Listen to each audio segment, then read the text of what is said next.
Hei. Tawar. Cik, kau tawar dia. Telang si lah. Kau datang tempat aku.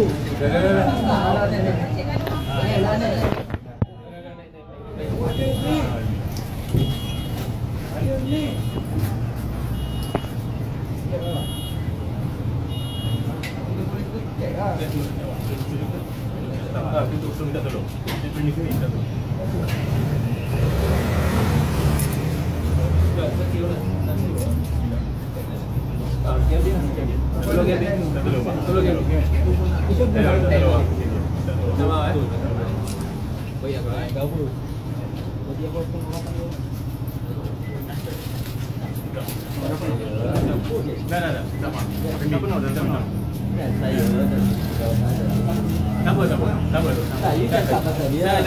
Saya sebut nama saya. Saya faham.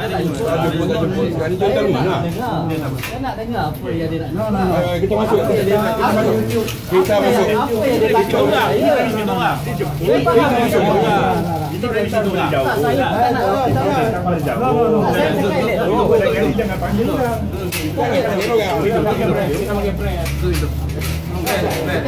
saya bukan nak bakasah.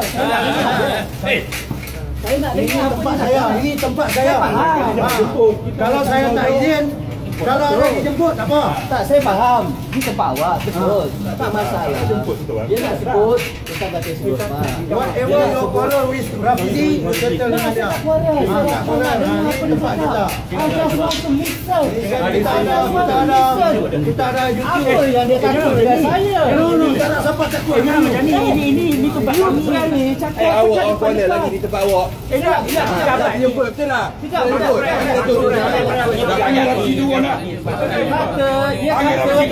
orang kuala cakap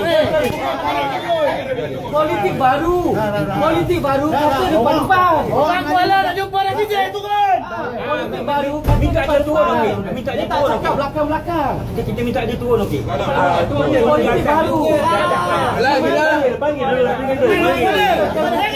Sahabat, Rafizi tak ada sini, dia ada di atas. panggil dia turun lah. Dia nak panggil minta dia turun. Di mana keterbukaan yang dilaungkan oleh Pakatan Harapan politik baru kata depan-depan. Saya dengar. Tempat saya. Tempat saya. Ini pejabat.